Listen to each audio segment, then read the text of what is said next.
உங்கள் குழந்தைங்களோட சென்சரி சிஸ்டமை பேரண்ட்ஸ் நீங்கள் தான் ப்ராப்பராக அண்டர்ஸ்டாண்ட் பண்ணிக்கணும். Especially autism, ADHD, sensory processing disorder உள்ள குழந்தைங்களோட சென்சரி சிஸ்டமை ப்ராப்பராக அண்டர்ஸ்டாண்ட் பண்ணிக்கணும். எக்ஸாம்பிளுக்கு இப்போ குழந்தைங்களுக்கு வந்து டாக்டைல் சென்சிட்டிவிட்டி இருக்குன்னு வச்சுக்கோங்களேன். இப்போ நீங்கள் இமேஜின் பண்ணிக்கோங்க, நீங்கள் எதையோ தொட போகிறப்ப நல்ல ஹீட் பண்ண நீடில் எடுத்து உங்களுக்கு குத்துறாங்க. இதுவே ரெக்கரண்டாக நீங்கள் ஒவ்வொரு தடவையும் நீங்கள் பண்ணும்போது இந்த மாதிரி ஒரு நீடில் குத்துற மாதிரி உங்களுக்கு சென்சேஷன் தோணிட்டே இருந்துச்சுன்னா நீங்கள் என்ன பண்ணுவீங்க? நெக்ஸ்ட் டைம் போய் நீங்கள் எதையும் தொட மாட்டீங்க இல்லையா? நீ அவாய்ட் பண்ணுவீங்க. இப்படி தான் ஆட்டிஸ்டிக் சில்ட்ரனோட பிரெயின் வந்து ரியாக்ட் பண்ணுது. எக்ஸாம்பிளுக்கு டாக்டைல் சென்சிட்டிவிட்டி இருக்குன்னு வச்சுக்கலாம். குழந்தைங்களை தொடப்பினாலே அவாய்ட் பண்ணுவாங்க, தள்ளி விடுவாங்க. ஹேர் கட் பண்றதுக்கு, நெயில் கட் பண்றதுக்கு அலோவ் பண்ண மாட்டாங்க. இதுவே நீங்க டிஃபரெண்ட் டைப்ஸ் ஆஃப் டெக்ஸ்டர் உள்ள ஒரு கிளாத் நீங்க போடுறீங்க அப்படின்னா குழந்தைங்க வந்து அலோவ் பண்ண மாட்டாங்க. சில குழந்தைங்களுக்கு பாருங்க, நீங்க மூஞ்சில சோப் போடுறப்ப இல்லாட்டி தடையில எண்ணெய் வைக்கிறது கூட அலோவ் பண்ண மாட்டாங்க. எஸ்பெஷலி ஆட்டிசம் சில்ட்ரனுக்கு பிரெயின் வந்து ஃபைட் ஆர் ஃப்ளைட் ரெஸ்பான்ஸ்க்கு போயிடும். இதனால பாடி வந்து எப்படி ரியாக்ட் ஆகும்னா, ஹார்ட் பீட் இன்க்ரீஸ் ஆகுறது, ஸ்வெட் ஆகுறது, குழந்தைங்க வந்து ரொம்ப இரிட்டேட் ஆகுறது, ரொம்ப கோவப்படுறது, இது எல்லாமே நடக்கும். நம்ம இதை என்ன நினைக்கிறோம்? குழந்தைக்கு வந்து டாண்ட்ரம் இருக்குன்னு நினைக்கிறோம். ஆனா குழந்தையோட பிரெயினை இப்படிதான் ரியாக்ட் பண்ணுது. நம்ம சென்சரி சிஸ்டமை ப்ராப்பரா அண்டர்ஸ்டாண்ட் பண்ணிக்கணும்.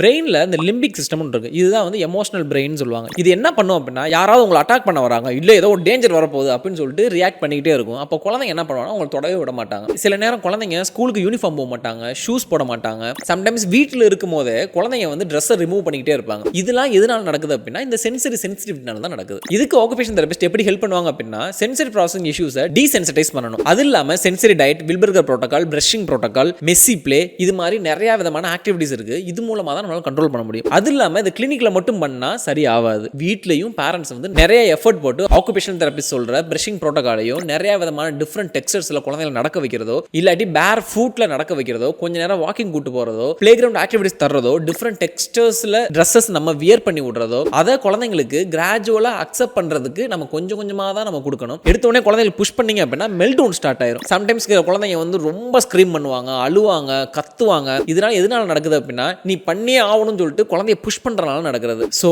எப்பவும் சொல்றது தான், ஒரு நாள் பண்ணிட்டு முடியலன்னு சொல்லக்கூடாது. ரொட்டீனும் கன்சிஸ்டன்சி ரொம்ப முக்கிய மக்களே.